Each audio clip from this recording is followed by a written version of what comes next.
ஐசியூவில் வைக்கும் நிலையில் உள்ள மதுரை சாலைகளுக்கு அவசர சிகிச்சை அளிக்க மதுரை வரும் முதல்வர் முன்வருவாரா என கோரிக்கை வைப்பதாக முன்னாள் அமைச்சர் ஆர் பி உதயகுமார் பேட்டி. மதுரை மாவட்டம் சிலம்பட்டி நகராட்சிக்குட்பட்ட அரசு போக்குவரத்து பணிமனை அருகில் அதிமுக சார்பில் தெருமுனை பிரச்சார கூட்டம் முன்னாள் அமைச்சர் ஆர் பி உதயகுமார் தலைமையில் நடைபெற்றது. தொடர்ந்து செய்தியாளர்களிடம் பேசிய முன்னாள் அமைச்சர் ஆர் பி உதயகுமார் கூறுகையில், பொய் நெல்லை குத்தி கை நெல்லை இழந்த கதையாக அதுபோன்ற மதுரை நகரிலே பெரும்பாலான ரோடுகள் சிதைந்து சின்னாபின்னமாகி கிடப்பதாலே சிறிய மழை பெய்தாலும் இந்த சாலைகள் எல்லாம் வாகன ஓட்டிகள் உயிரை கையிலே பிடித்து சாகச பயணம் செய்கின்ற வகையிலே ஒரு அவல நிலை மதுரையிலே நிலவி வருகிறது. தற்போது சிறிய மழைக்கே மதுரை மாநகருடைய ரோடுகளிலே பல்லாங்குழி பள்ளங்கள் ஏற்பட்டிருக்கின்றன. கூட்டு குடிநீர் திட்டத்திற்காக தோண்டப்பட்ட பள்ளங்கள் மூடப்படவில்லை, முழுமையாக அந்த பணிகள் முடிக்கப்படவில்லை. ஆகவே அதிலே வாகனங்கள் செல்கிற போது கூடுதலாக பள்ளம் ஏற்படுகிறது. ஆகவே இந்த பணிகளை எல்லாம் நல்ல நிலையிலே உடனடியாக முடிக்க வேண்டும் என்றும் மதுரைக்கு வருகிற மாண்புமிகு முதலமைச்சர் அவரிடத்திலே மதுரை மக்கள் கோரிக்கை வைத்திருக்கிறார்கள். மதுரையில் இருக்கிற சாலைகளை காணவில்லை, மதுரையில் இருக்கிற ரோடுகள் காணவில்லை, மதுரையில் இருக்கிற நலத்திட்டங்களையும் காணவில்லை. ஆகவே கண்டுபிடித்து தருவாரா மாண்புமிகு முதலமைச்சர்? அதோடு மதுரைக்கு மேயரையும் காணவில்லை, மண்டல தலைவரையும் காணவில்லை. காணாமல் போன மேயரை கண்டுபிடித்து கொடுக்க வேண்டும் என்று, காணாமல் போன மண்டல தலைவர்களை கண்டுபிடித்து கொடுக்க முன்வருவாரா மாண்புமிகு முதலமைச்சர் என்று மதுரை மக்கள் கோரிக்கை வைத்திருக்கிறார்கள். 7ஆம் தேதி வருகிற மாண்புமிகு முதலமைச்சர் அவர்கள் காணாமல் போன ரோட்டை கண்டுபிடித்து, காணாமல் போன மேயரை கண்டுபிடிக்கிறாரோ இல்லையோ, ரோட்டை கண்டுபிடிக்கிறாரோ இல்லையோ, நிச்சயமாக 2026 புரட்சி தமிழர் ஐயா எடப்பாடியார் அவர்கள் இதற்கெல்லாம் ஒரு நல்ல தீர்வை காண்பார்கள், தமிழகத்தை மீட்டெடுப்பார்கள், தமிழக மக்களை காப்பார்கள். அப்போது மதுரை மக்களுக்கும் விடிவு காலம் ஏற்படும் என்பதை இந்த நேரத்தில் சொல்லி, இந்த எஸ்ஐஆர் பணி என்பது இந்த திமுகவுடைய இரட்டை வேடம் இன்றைக்கு அம்பலமாகி இருக்கிறது.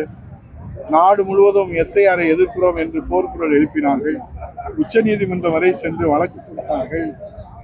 இன்றைக்கு எஸ்ஐஆர் பணி தமிழகம் முழுவதும் 6,41,00,000 வாக்காளர்கள், அதில் 6,37,00,000 வாக்காளரிடத்தில் கணக்கீட்டு படிவம் விநியோகிக்கப்பட்டிருப்பதாகவும், அதில் 6,04,00,000 வாக்காளர்கள் பூர்த்தி செய்து பதிவேற்றம் செய்திருப்பதாகவும், இதில் இறந்தவர்களாக 23,83,775 பேர்களும், இடமாற்றம் செய்தவர்கள் 27,01,050 பேர்களும், கண்டுபிடிக்க முடியாதவர்கள் 5,19,000 பேர்களும் என்று அர்ச்சனா பட்நாயக் IAS நடுநிலையான நேர்மையான அதிகாரி என்ற பெயர் பெற்றிருப்பவர் அவருடைய தலைமையில் நடைபெற்றிருக்கிறது.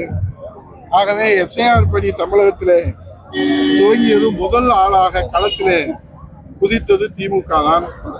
அதே போல எஸ்ஐஆர் பணியை எதிர்த்து உச்ச நீதிமன்றத்திற்கு முதல் ஆளாக சென்றதும் திமுக தான். ஆகவே இந்த இரட்டை வேடம் எதற்காக? மக்களை ஏமாற்றுவதற்காகவா? ஆனால் எஸ்ஐஆர் பணியை வரவேற்றது அனைத்து இந்திய அண்ணா திராவிட முன்னேற்ற கழகம், களத்திலே நிற்பதும் அனைத்து இந்திய அண்ணா திராவிட முன்னேற்ற கழகம். இந்த எஸ்ஐஆர் பணி மூலமாக நேர்மையான, நடுநிலையான, சுதந்திரமான வாக்காளர் பட்டியல் தமிழ்நாட்டு வாக்காளர்கள் கிடைக்க வேண்டும் என்று அனைத்து இந்திய அண்ணா திராவிட முன்னேற்ற கழகம் தொடர்ந்து வலியுறுத்தி அந்த பணியை மேற்கொண்டு வருகிறார்.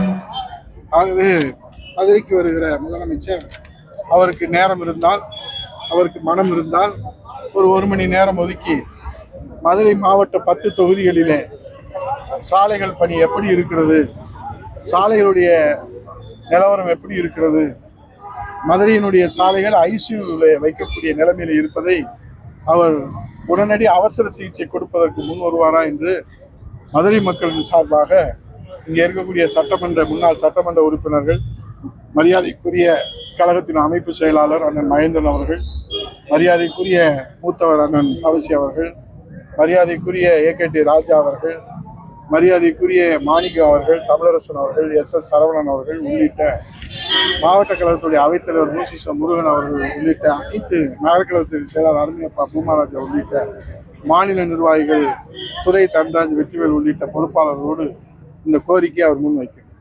திருப்பரங்குன்றம் கோயில் இது பெரிய பூதகரமாகி நடந்திருக்கு. நீங்க கூட்டணியில இருக்கீங்க, அதில் போய் கலந்துக்கிறது இப்போ வரைக்கும் நீதிமன்றத்தில் அந்த வழக்கு அது வந்து நீதிமன்றத்தில் இருக்கு. அது குறித்து எங்கள் பொதுச் செயலாளர் நேற்று தான் மகா தீபம் பழனி தீபம் ஏற்றிட்டு அது நீதிமன்ற உத்தரவு கூட இன்னைக்கு நிறைவேற்ற முடியாத ஒரு சூழ்நிலை தமிழ்நாட்டில் இருக்கு. அது ஒரு தனி பிரச்சனை.